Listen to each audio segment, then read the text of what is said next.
My name is Tarek and this is a strategic and tactical analysis for the Nurka. Do you know what is the strategic importance of Ukraine for Russia and Europe? Why Ukraine is important for Russia? Did you know there was a time when Kyiv was more powerful than Moscow? There was also a time when Ukraine and America were adversaries. In this video, we will bring you all these stories. We will tell you why Russian President Vladimir Putin is obsessed with Ukraine. Ukraine is a rich source country with many sources of mineral and agriculture products, but even more importantly, it's a strategically located country. And to understand the geopolitical value of Ukraine, we have to take a look at the history. In fact, one can learn to understand geopolitics just by reading Ukrainian history. After all, this is a country which at times was a part of the Ottoman, Polish, Austrian and Russian empires. Let's begin in the 9th century. There was a state called Kivindrus, homeland of the Slavic people. The city of the Kyiv was the capital. Between 980 and 1015, the Kivindrus was ruled by Grand Prince Volodymyr. In Russian, his name is Vladimir. In Ukrainian, Vladimir. And as fate would have it, these are also the names of the presidents of these two countries. Today anyway, Russians, Ukrainians and Belarusians draw their lineage from this Slavic state. A lot changed in the centuries that followed, and for a lot of it, Ukraine was under Russian rule in the 1900s. The two were Soviet republics, the Russia the most powerful of the 15 republics, and Ukraine the second most powerful. It had defense industries, large agricultural lands, and housed of much Soviet nuclear arsenal. During the Cold War, Ukraine was the arch-rival of the United States. The Soviet Union collapsed in the 1991. Ukraine became independent, as did Russia. Ukraine inherited much of the Soviet nuclear arsenal but gave it up to Russia in 1994. In exchange, Moscow guaranteed Ukraine's security and promised to respect its sovereignty. They signed the Budapest Memorandum along with these countries. Cut to November 2013, Viktor Yanukovych was the president of the Ukraine. He had a reputation for heavy-handedness, corruption and above all for being openly pro-Moscow. In 2013, he rejected an EU trade deal. This deal could have meant greater integration with the European Union. Instead, Yanukovych decided to take a $15 billion bailout from Russia. To many Ukrainians, it felt being like salt to Moscow, so protests broke out. They were called Euromaidan, Euro because the protests were about Europe, and Maidan because they happened in Kyiv. Maidan, what we today know as the Independent Square. Here, protesters chanted, "Sign the EU deal, Yanukovych must step down." Russia supported the president, the West supported the protesters. In February 2014, Yanukovych's government was toppled. The president was driven out of Ukraine. He fled to Russia. Not every Ukrainian was happy with this. Many in the Russian-speaking East wanted Yanukovych to stay. When he was driven out, the minority felt disenfranchised. On the other side of the border, Russia was angry as US backed the protesters. To salvage the situation, Moscow annexed the Crimea. Why Crimea? Crimea is a peninsula. It is located in the Black Sea. In 1954, Soviet leader Nikita Khrushchev transferred Crimea. It was signed to the Ukrainian Soviet Socialist Republic from the Russian Soviet Socialist Republic, in the hope that the transfer would strengthen quote-unquote brotherly ties between the Ukrainian and the Russian people. Both Russia and Crimea were part of the Soviet Union, so this transfer did not mean very much. When Ukraine became independent in 1991, Crimea joined it. The peninsula was given a special autonomy. It remained home to Russian military bases. Moscow promised to respect Crimean autonomy. Many in Russia were of the opinion that Crimea should not have been allowed to join Ukraine. In 2014, when Yanukovych was ousted from power in Ukraine, Russian military began seizing government buildings in Crimea, so the entire peninsula was under military occupation. A referendum followed on the 16th of March 2014. Crimeans voted to become part of Russia. Was this vote legitimate? Well, it depends on who you ask. For Putin, this was a Crimea's liberation. For the rest of the world, this was the Crimea's annexation.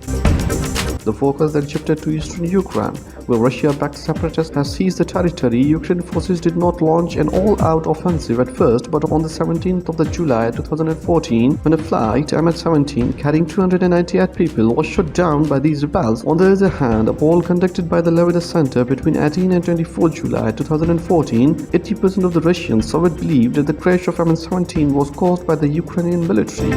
Only 3% of the respondents blamed the disaster on the pro-Russian separatists in eastern Ukraine.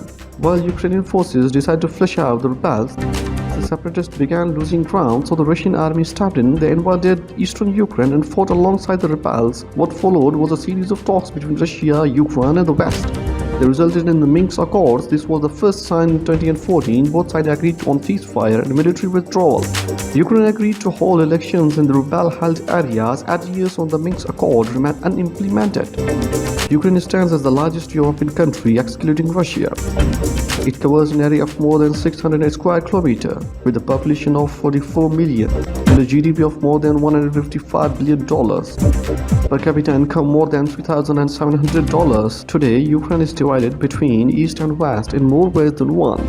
The West sees itself as more European, the East is closer to Russia, be it in terms of geography or sentiment. In the West, most Ukrainians speak Ukrainian. In the East, a third are native Russian. In the West, Russia is looked at with suspicion. In the East, Russia is looked at through the lens of a shared history and heritage. Ukraine also remains at war. Its forces are fighting the rebels. In the East, rebel leaders are ruling at least two regions, Donetsk and Luhansk. Together, they are known as the Donbas region. Russia has once again sent its troops. This time, they are stationed right at the border. What does Vladimir Putin want? For NATO to stop expanding. NATO is a military alliance. These countries are the founding members of the NATO. These countries joined it during the Cold War, and these countries joined after it. Ukraine wants to join NATO, but Putin wants NATO to exclude Ukraine and every former Soviet state. Again, back to history, many Russians view Ukraine's independence as a mistake. It is true that Ukraine was ruled by Russia. In fact, Ukraine has barely remained independent. Pre-1991, there was a brief period before World War I, and then another stint in 1600. For the rest of its modern history, Ukraine was under Russia. 1 in 6 Ukrainians is an ethnic Russian, and in 3 speakers, Russian is a native language, so Putin is right when he says historically they were one. To understand the geopolitical importance of Ukraine, one must know that Ukraine has been on the border of the empires. In fact, the name itself is derived from Ukraina, which means borderland, and as most frontier region, it carries importance, especially for the Russian Federation. Now, economically speaking, most of the Russia's pipelines run through Ukraine, and given the fact that Russia's economy is largely driven by its natural gas exports, it is indispensable for Moscow to control those routes so it can better influence the price rates. Furthermore, the Ukrainian oligarchy has close business links to the Russian oligarchy. European regulations would undermine the positions of not only Ukraine elite but also Russia's elite. Ideologically speaking, Ukraine sits at the very core of the Russian identity. It was the medieval state of Kievan Rus which united the lands of the modern Russia, Belarus and the Ukraine. This set the precedent of the Russian identity.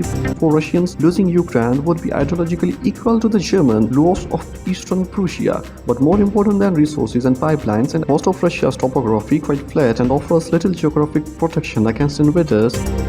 In military terms, this kind of terrain is indefensible. This is why invading armies like Mongols, the French and Germans were quick to conquer vast portions of lands. The Russians are well aware that the lack of geographical barriers make the country very vulnerable to any kind of military transgression, and so what you have to understand here is that Russian national security strategy relies on the Ukrainian and Belarusian buffer zones. The latter borders the Carpathian Mountains, which are traversable but slow down any military advancement. It is, however, the eastern part of Ukraine that is much critical. From here, it is only about 700 kilometers to the border of the Kazakhstan. If Ukraine would fall under the influence of some other power, and that foreign power would block the flat elevated Ukrainian-Kazakh gap, Russia in turn would lose its agriculture heartland, lose control over its lands in the northern Caucasus. Russia would be further cut off from the Caspian Sea and its Black Sea, commercial ports of Odessa and Novorossiysk, and the military port of Sevastopol. And then on the Russian Federation would cease to exist. This is why Ukraine is fundamental to Russia's security. This vulnerability was exploited during World War I, when in 1917 the Germans demanded that the new Bolshevik leadership relinquish its control over Ukraine, but the Germans understood that with Ukraine under their control, they could pressure Russia indefinitely. Germany failed, but it didn't stop them from trying again. In the Second World War, this time the Soviets halted the Germans at the Battle of Stalingrad. This kind of militaristic thinking might sound strange, but the Russians have been caught off guard many times throughout the history. For example, in 1932, Germany was broken by 1941. They had conquered the European continent and were deep in Russian territories. If there is one lesson that the Russians have learned from their long and bloody history, it is to plan ahead and expect the unthinkable. Never plan on the thoughts of the others, but on their capabilities. This may sound paranoid, but it's just a way of things are done in the Russian geopolitics. In short, Ukraine is strategically valuable for any foreign power that wants to undermine Russian Federation. So what is the European Union doing here? Well, first off, EU does not have general foreign policy. The European invitation to Ukraine and the Eastern Partnership that also includes Belarus, Moldova, Georgia, Armenia and Azerbaijan was initiated by Poland, a historical rival of Russia. The Polish grand strategy is to use its EU privileges and resources to encircle Russia and form a buffer zone for Russia against Moscow. Germany, having many mutual energy investment plans with the Russian, is playing both sides of the coin. Publicly, Germany supports demonstrators, but the leadership of the country has also openly stated that the Polish-led initiation was a mistake. My point is that European Union has no single strategy regarding Kyiv, but there are, however, certain members within the Union that do have a strategic interest in Ukraine. And while we're on the subject of the European, it is worthy to note that the Eastern Partnership is merely an invitation, not a guarantee for membership. That last thing Germany, France and other core EU members need is another weak country. And as for the American involvement, while the United States was a strong supporter of the Orange Revolution back in 2004, it was a turning point for US-Russian relations, and since the Putin has continuously worked to reverse the process by using economic pressure, intelligence networks, and for the most part, Russia has been successful mostly because of the Washington's involvement in the numerous Middle Eastern conflicts. The United States has a strategic interest in Ukraine. The last thing Washington needs is to agree with the Russians, who in turn could complicate and even derail America in issues like containment of China or Iran nuclear deal. Remember, there are no good guys or bad guys. Here, there is no evil empire. Every country is acting on behalf of its self-interest. Many questions arises here. Time will answer all those. Thank you for watching Strategic and Tactical Analysis for the NORCA. Do not forget to subscribe to the channel.